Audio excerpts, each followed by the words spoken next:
और इसी के साथ सीएम योगी आदित्यनाथ और आप ही को बता देते हैं कि लगातार कई ऐसे दिग्गज नेता हैं जो कोरोना की चपेट में आ रहे हैं। उसी के साथ आपको ये बता देते हैं सीएम योगी और मंत्री आशुतोष टंडन भी कोरोना संक्रमित हो गए हैं, कोरोना की चपेट में आ रहे हैं बड़े दिग्गज नेता। और लगातार कोरोना की जो आंकड़े हैं वो आपके सामने है उत्तर प्रदेश से। अब उसको देखते हुए योगी आदित्यनाथ जो बड़े बड़े फैसले ले रहे थे, तमाम बैठकों पे बैठकें कर रहे थे, आज वो खुद भी कोरोना पॉजिटिव हो गए हैं।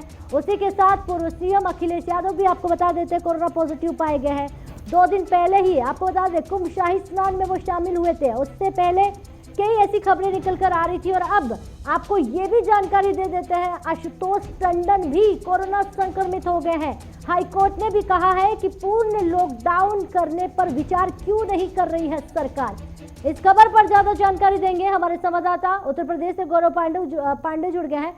गौरव पांडे, क्यों सरकार लॉकडाउन को लेकर विचार नहीं कर रही है? क्या उनके लिए चुनाव पहले हो जाती है, जनता बाद में? अब तो आप देख लीजिए कि हाईकोर्ट ने भी ये बोल दिया है कि कहीं ना कहीं अब बहुत जरूरी हो जाता है उत्तर प्रदेश की सरकार के लिए कि सोचा जाए कि संपूर्ण लॉकडाउन होगा तभी कोरोना पर नकेल कर सकते हैं।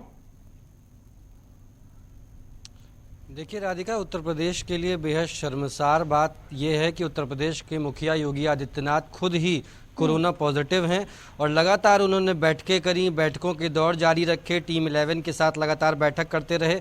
चिंतनीय विषय यह है कि जिस प्रदेश के मुखिया खुद कोरोना पॉजिटिव हो गए, उन्हें कोरोना को लेकर कितना ज़्यादा भय होगा लोगों के बीच, आम लोगों के बीच, उनको ये बात समझनी होगी। और अब हालात जब बिगड़ते चले जा रहे हैं, उत्तर प्रदेश के कैबिनेट के आशुतोष टंडन मंत्री जो हैं, नगर विकास मंत्री, वो कोरोना पॉजिटिव हैं। अभी कुछ देर पहले आबकारी आयुक्त कोरोना पॉजिटिव हो गए हैं। साथ ही साथ उत्तर प्रदेश में तमाम लोग, आईएएस अधिकारी से लेकर के बड़े आला अधिकारी, रसूखदार लोग, खुद उत्तर प्रदेश के पूर्व मुख्यमंत्री अखिलेश यादव तक कोरोना पॉजिटिव हैं। अब ऐसे में हालात आप समझिए। और दूसरी बात ये कि जहां उत्तर प्रदेश में जिला पंचायती चुनाव हैं, हाईकोर्ट ये निर्देश दे चुका है कि एक बार लॉकडाउन पर विचार करे सरकार, बावजूद उसके इस प्रकार से पंचायती चुनाव को नहीं टाला गया, सिर्फ इसलिए चूंकि पंचायती चुनाव की तारीखों के ऐलान पहले हो चुके थे। बावजूद सरकार के सामने बेहद सोचनीय विषय है कि अब प्रदेश की हालात, स्थितियां कितनी बेकाबू होती जा रही हैं। अस्पतालों के बाहर मरीज लाइन लगाकर खड़े हैं। गौरव पांडे, कानून मंत्री खुद ने पत्र लिखकर स्वास्थ्य विभाग को ये बात बताई है, जानकारी दी है कि हालात खराब हैं, लगातार 100 गृह में 100 रखने की जगह नहीं है। अब क्या करे जनता? जिस तरह से कोरोना के लोग एक के बाद एक सामने आ रहे हैं, आंकड़ा बढ़ रहा है, तो इसे रोकने के लिए क्यों नहीं सोच रही है सरकार? खुद कानून में मंत्री बैठे कह रहे हैं।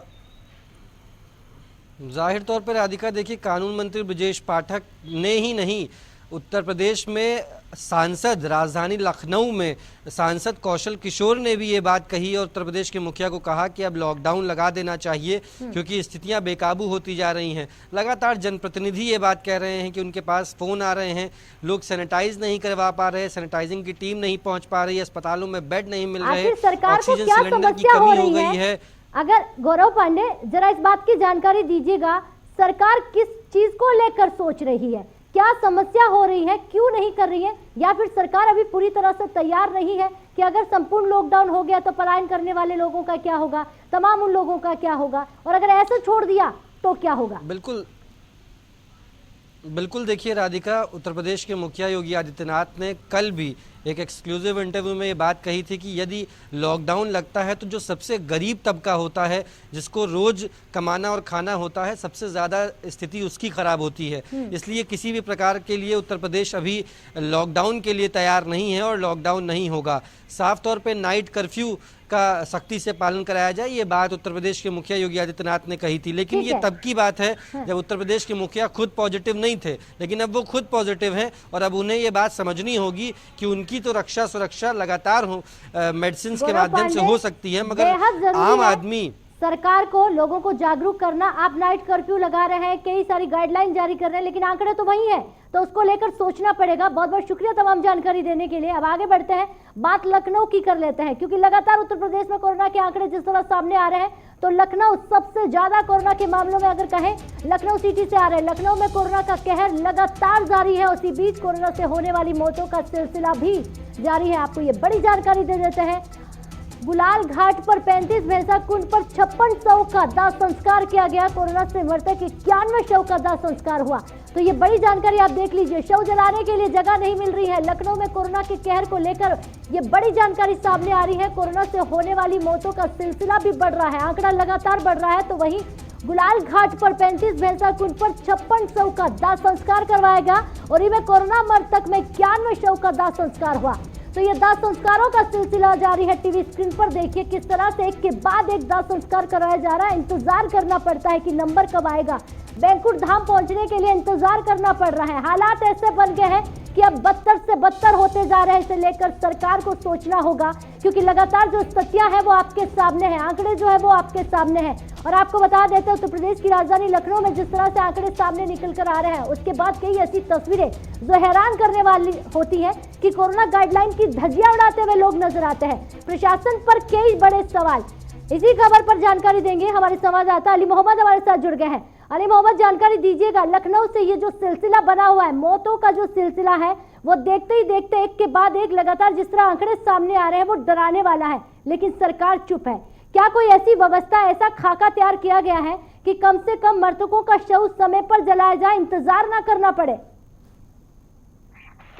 बिल्कुल निश्चित तौर पर राधिका, देखिए जिस तरीके से राजधानी लखनऊ में एक बार फिर से कोरोना वायरस ने अपनी रफ्तार तेज कर दी है और ऐसे में आलम यह है कि अब 24 घंटे में 5000 के पार भी मरीजों की संख्या बढ़ने लगी है।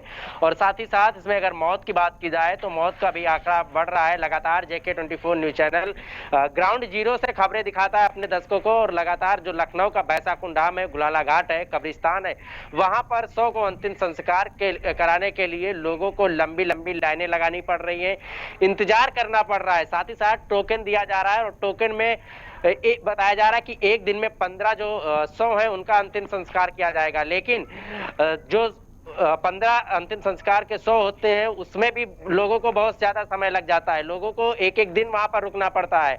ऐसे में तमाम लोगों का ये भी कहना है कि जो लोग चले गए हैं कोरोना से, जिनकी डेथ हो गई है, उनको अंतिम संस्कार कराने के लिए जो लोग वहां पहुंच रहे हैं उनको भी इस बीमारी से अछूता नहीं कहा जा सकता। तो निश्चित तौर पर कहीं ना कहीं लखनऊ प्रशासन की लापरवाही जरूर देखी जा रही है, क्योंकि लगातार जिस तरीके से लखनऊ में मौत का आंकड़ा बढ़ रहा है वो आने वाले समय में और भी भयभीत हो सकता है, क्योंकि सरकार की तरफ से अभी इस तरीके का कोई समाधान नहीं किया गया है कि लखनऊ में संपूर्ण लॉकडाउन लगाया जाए। लेकिन जिस तरीके से लखनऊ के कानून मंत्री ब्रजेश पाठक ने भी एक पत्र जारी किया और उसमें तमाम आरोप भी लगाए। साथ ही साथ एक लखनऊ डीएम का भी वीडियो वायरल हुआ था जिसपे जांच बैठ गई। उसमें साफ तौर पे कहा गया है, डीएम ने कहा है कि इस लोग राजधानी लखनऊ की सड़कों पर मर रहे हैं, उन्हें अच्छी व्यवस्था दी जाए, कुछ भी करिए। जी राधिका, लेकिन एक बात बताइए अली मोहम्मद, क्योंकि आप तो ग्राउंड जीरो पर है, जनता के बीच जाते हैं, जनता के बीच जब आप पहुंचते हैं, क्या लखनऊ की जनता जागरूक हो पाई है? कोरोना के जिस तरह से आंकड़े सामने आ रहे हैं, सरकार जिस तरह से गाइडलाइन जारी कर रही है, उसे पालन कर रहे हैं? प्रशासन क्या लोगों को जागरूक करने के लिए कुछ कर रही है? बिल्कुल, देखिए समय समय पे प्रशासन लोगों को जागरूक करने की बात तो कर रही है, लेकिन अब जो लखनऊ की आम जनता है वो शायद जागरूक नहीं होना चाहती और यही वजह है कि अब जो कोरोना मरीजों की संख्या का आंकड़ा है, मौत का आंकड़ा है, वो बढ़ता चला जा रहा है। अभी भी तमाम राजधानी लखनऊ के लोग हैं जो लापरवाह बने हुए हैं, बिना मास्क के बाहर निकल रहे हैं, सोशल डिस्टेंसिंग का पालन नहीं कर रहे हैं। तमाम ऐसी चीजें हैं जिस पर सरकार को गौर फरमाना होगा। अब इंतजार सरकार किसका कर रही है, क्योंकि ये आंकड़े कहीं दोगुना चौगुना हो जाएंगे तब सरकार के कान पर जू रहेंगे कि कई ऐसे सवालों के साथ। बहुत बहुत शुक्रिया तमाम जानकारी देने के लिए। अब आगे बढ़ेंगे, बात मुजफ्फरनगर की करेंगे। आचार संहिता, कोविड प्रोटोकॉल की धज्जियां उड़ती हुई दिखाई दे रही है। लगातार उत्तर प्रदेश में कोरोना के आंकड़े बढ़ रहे हैं, तो वहीं ऐसी तस्वीरें चौंकाने वाली होती हैं। वार्ड नंबर 7 में जिला पंचायत प्रत्याशी ने किया जनसभा का आयोजन। एक और ऐसी जानकारी, आचार संहिता लागू होने के बाद भी हुआ 12 बालाओं का अश्लील डांस। कार्यक्रम में मौजूद रही सैकड़ों लोगों की भीड़। अब उस भीड़ की कौन लेगी, और तमाम ये जानकारी देते हुए टीवी स्क्रीन पर ये तस्वीर आप देख सकते हैं। जिस तरह से कोरोना का आंकड़ा बढ़ रहा है, वहीं मुजफ्फरनगर में आचार संहिता और कोविड प्रोटोकॉल की धज्जियां उड़ाते हुए लोग नजर आ रहे हैं। ना लोग जागरूक हुए हैं, ना प्रशासन जागी है। आपको बता देते हैं, वार्ड नंबर 7 में जिला पंचायत प्रत्याशी ने जनसभा का आयोजन किया है और आचार संहिता लागू होने के बाद में भी इन 12 बालाओं का डांस देखने के लिए जो जनता की भीड़ उमड़ी है, यकीनन ये कोरोना को बुलावा दे रही है। क्या इन पर प्रशासन कार्रवाई कर रही है? एक तरफ उत्तर प्रदेश की सरकार कहती है वो तमाम उन लोगों पर एक्शन लिया जाएगा जो कोरोना गाइडलाइन की धज्जियां उड़ाएगा, जो कोरोना के प्रोटोकॉल को तोड़ेगा, उन पर कड़ा एक्शन लिया जाएगा। इन सैकड़ों जनता पर क्या एक्शन लिया जाएगा, कोई सवाल का जवाब दे सकता है? और लगातार अब आपके सामने ये तस्वीरें हैं जो जाहिर है बहुत सारे सवाल आपके सामने खड़े कर रही है। और अब आगे बढ़ेंगे, बात प्रधानमंत्री नरेंद्र मोदी की कर लेते हैं। 11 से 14 अप्रैल तक टीका उत्सव मनाने का आह्वान किया